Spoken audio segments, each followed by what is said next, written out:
Merci, camarade. Camarade Petit Gérard de l'Aude.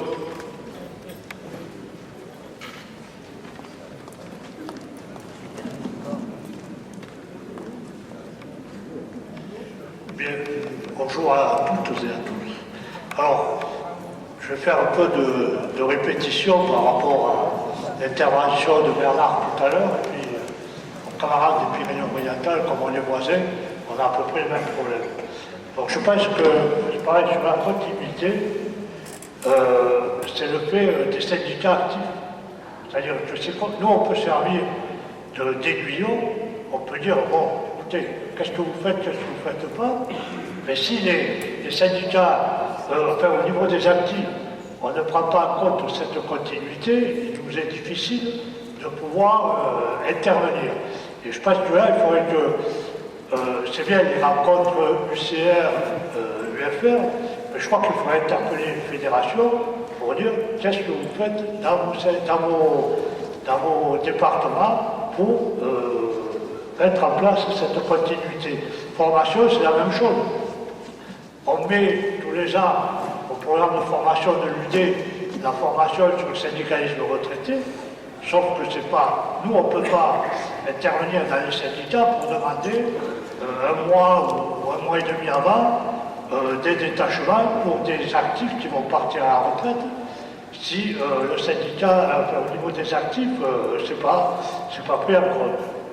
C'est d'autant plus compliqué que maintenant, un peu partout, on n'a plus des départs à la retraite à date fixe. Il y en a qui viennent travailler à temps partiel, d'autres qui ont des comptes épargne-temps, donc il y en a qui partent 2 ans avant leur départ officiel à la retraite.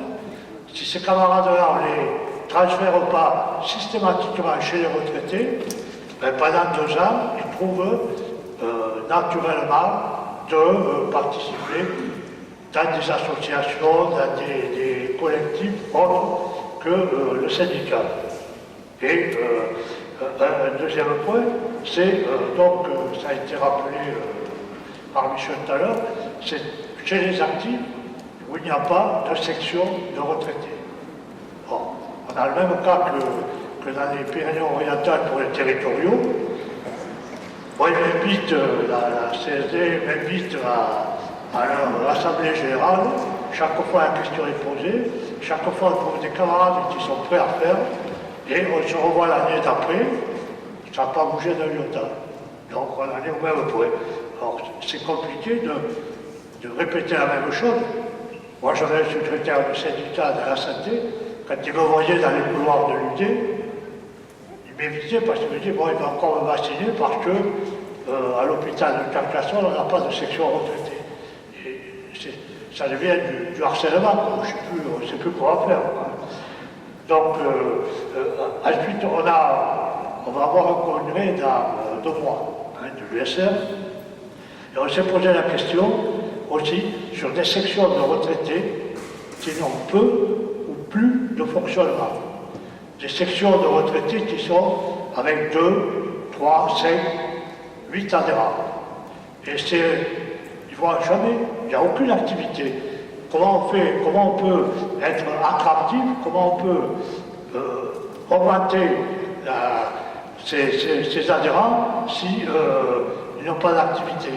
Ils ne sortent de rien, il n'y a pas de... Donc là, ce qu'on va proposer au congrès, alors ça va, on ne va pas remettre en cause l'activité des sections. Mais on dit, rapprochez-vous des sections multipro ou des UNSR pour avoir au moins une activité, pour participer aux réunions, pour savoir ce qui se passe et avoir des retours dans ces sections. Donc là, on ne remet pas en cause effectivement leur appartenance à telle ou telle fédération, telle ou telle affaire. Donc c'est juste pour avoir une activité permanente dans ces petites sections. Après, moi, ça a été dit, je crois, hier aussi, c'est effectivement le logiciel qui n'est pas du tout à jour. Bon, quand on a des retraités qui sont nés en 2019, je pense qu'ils prennent la retraite un peu jeune. Donc c'est compliqué d'avoir un suivi quand les renseignements ne sont pas donnés comme il faut.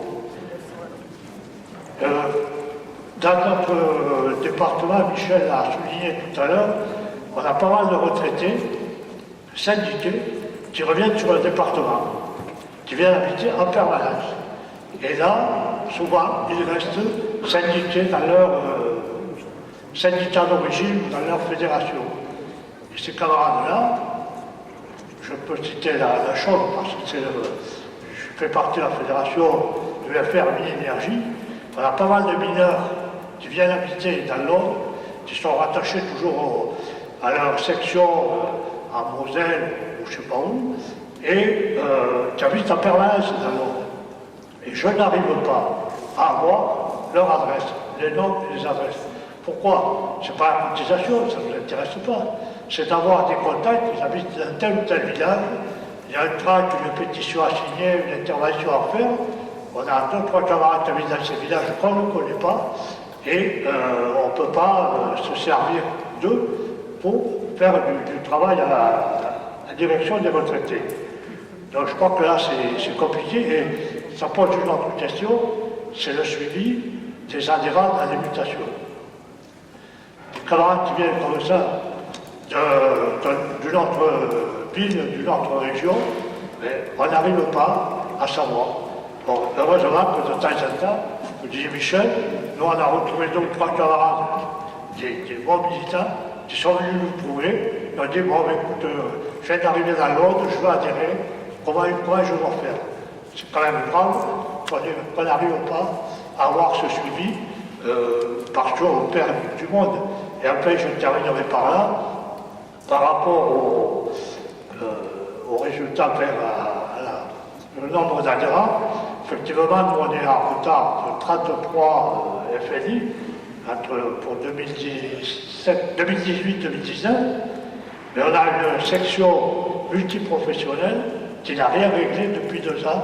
Pourquoi? Par manque d'activité. Souvent, c'est des problèmes administratifs.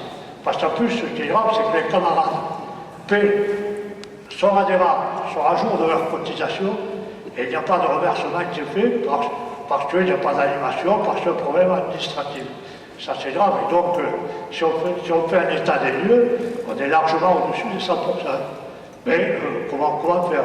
Bon, ça fait, sur cette section multipro qui reverse, qui n'a plus d'activité, j'essaie de faire quelque chose. Comme on a un problème sur l'union locale, ben, ça se répercute aussi chez les retraités. Merci. Merci. Guichard Alain. Oui, USR du Morbihan. Mais avant, je voudrais dire, le camarade de la Somme hier a dit qu'il avait 2 pieds, une dit ça dans son USR, une dans son UFR. Moi aussi j'ai 2 pieds, une dans mon UFR Finance et une dans mon USR. Je veux dire, par rapport à ce qu'a dit Martine Brun, notre UFR a interpellé, dès qu'il a prononcé le mot qu'il voulait effectivement s'occuper de la dépendance, nous avons interpellé le président de la mutualité française au niveau de notre UFR pour lui dire qu'on était en désaccord complet avec ce qu'il a fait, et nous avons aussi interrogé notre mutuelle professionnelle pour dire qu'effectivement on était en désaccord avec la manière dont la mutualité appréhendait le problème. Autre élément que je voudrais indiquer, c'est la question de la remontée des adhésions.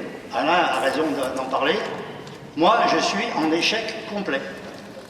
J'ai beau demander aux sections syndicales qu'elles nous fassent remonter les adhésions, rien ne revient. Rien ne revient au niveau de l'USR. Les camarades, on ne sait pas où ils en sont au niveau des adhésions. Pour un certain nombre, je vois sur les tableaux qu'ils ont fait des adhésions, mais concrètement, ils ne les font pas remonter au niveau de l'USR. C'est quand même un problème qui est posé. Donc, je fais partie des départements qui ne répondent pas effectivement sur le questionnaire que tu as mis en ligne, Alain. Mais je suis désolé, mais je ne peux faire remonter que ce que j'ai. Si je ne l'ai pas, je ne peux rien faire remonter du tout. Alors, c'est les temps après. Moi, je pense que les tableaux que nous avons sont des éléments importants. Mais par exemple, sur le département, on est à moins 160 en gros en 2019 par rapport à 2018. On a un gros syndicat, enfin une grosse section de retraités de la métallurgie, 160 cotisations FNI réglées en 2018, 0 en 2019, 150 en 2020. Ça veut dire qu'il y a une année où les retraités ont payé des cotisations. Elles sont passées où les cotisations?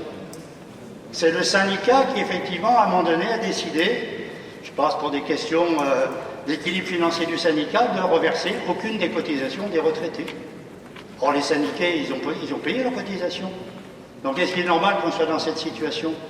Alors, en plus, on a d'autres problèmes. Hein. Je vois par exemple les camarades du syndicat des routes, qu'on appelle le SNPTRI.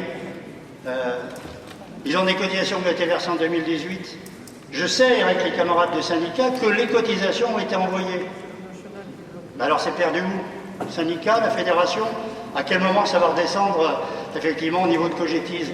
Donc, c'est une question qu'on a, effectivement, qui se pose régulièrement à ce niveau-là.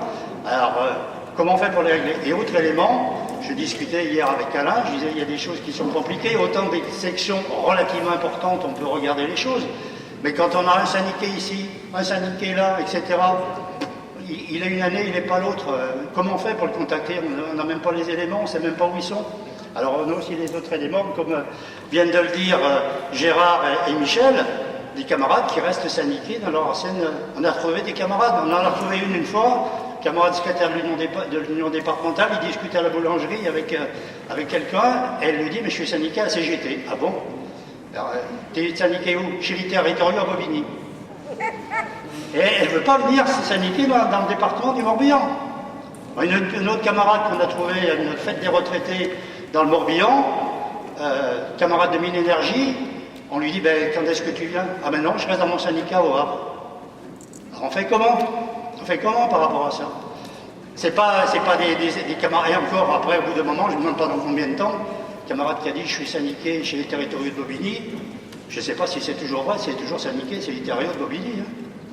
Mais voilà, on a ces problèmes qui sont posés, c'est-à-dire le suivi de nos militants, et après on a effectivement la question dont nos syndicats reversent effectivement ou pas les cotisations. Il y a des syndicats, il faut qu'on les, tous les ans, on est obligé de les interpeller de la même manière parce qu'ils ne payent pas les cotisations, ils ne payent pas les abonnements à vie nouvelle, alors qu'ils ont caissé le fric, et qu'il faut attendre pendant des mois pour que effectivement les choses se régularisent. Merci. La camarade Catherine de Seine-et-Marne.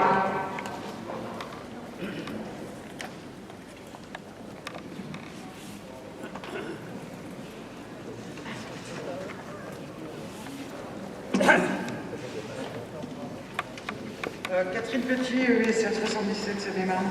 Sur la continuité syndicale, moi je voudrais dire qu'on a un problème sur l'Île-de-France. C'est que beaucoup des personnes qui travaillent sur Paris ou principalement la Défense, ils habitent en Seine-et-Marne.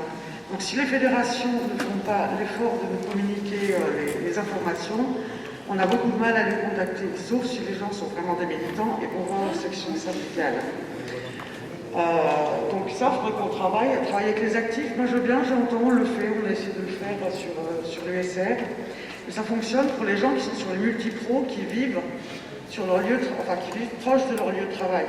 Sur ceux qui vivent sur un autre département, c'est vraiment impossible à faire. Donc là, c'est vraiment les fédérations.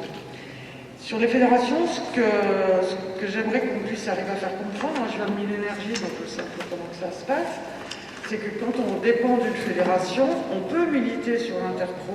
Et c'est même bien de militer sur l'Interpro. Qu'est-ce qui fait que sur les grosses fédérations, RATP, je pense plutôt cheminots et énergie, c'est qu'on a un statut particulier avec notre protection sociale. Mais tout le reste de nos revendications, elles sont bien Interpro. Donc, c'est pas parce qu'on dépend d'une grosse fédération qui a un statut particulier qu'on ne peut pas militer sur une multipro. Alors, sur la santé, la camarade tout à l'heure, j'ai vu les chiffres, il y a l'augmentation sur la fédération de la santé.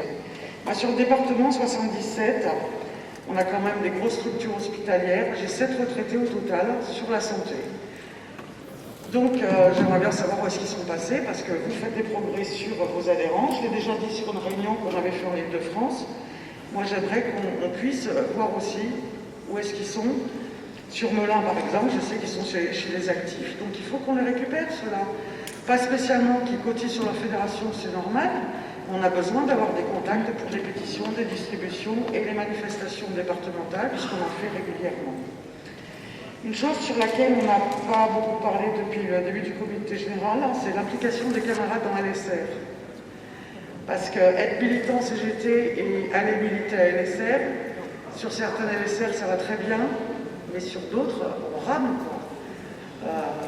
Donc Michel n'est pas là, j'en ai déjà parlé, il est au courant. Sur le 77, on a 3 LSR sur la même communauté d'agglomération. Je suis la seule CGT, enfin vraiment à faire du boulot CGT. On a des adhérents CGT, mais quand ils vont à LSR, ils ne parlent plus CGT. Quand on va sur les forums des associations, on n'ose pas dire que LSR a été créé par la CGT. Donc j'aimerais je pense qu'on en reparlera au congrès, parce que ça peut poser des problèmes quand même. Après, ce qu'il faut pour... on hésite aussi à proposer la carte syndicale quand on va faire une distribution sur le marché, quand on discute avec un retraité. Et je pense que c'est important, les cartes qui ont été faites, qui sont bien faites, c'est toujours en avoir sur nous, de les proposer, ainsi que les nouvelles, c'est ce qu'on fait nous aussi quand on fait des distributions. Et puis, comme disait Martine, ou je ne sais plus qui tout à l'heure, c'est vrai que sur les départements de la Seine-et-Marne, il y a des confédéraux et des fédéraux qui arrivent, et on ne les voit pas sur l'USR. Alors c'est vrai que quand on arrive à être jeune retraité, parce qu'on commence à voir dans nos sections c'est vieillissant quand même, et ils ont peur de refaire le même métier qu'ils pouvaient faire avant. Mais le militantisme retraité, c'est pas le même militantisme que quand on est actif, et on a besoin aussi de temps en temps d'avoir des gens qui ont peut-être plus d'expérience que nous pour pouvoir travailler. Voilà.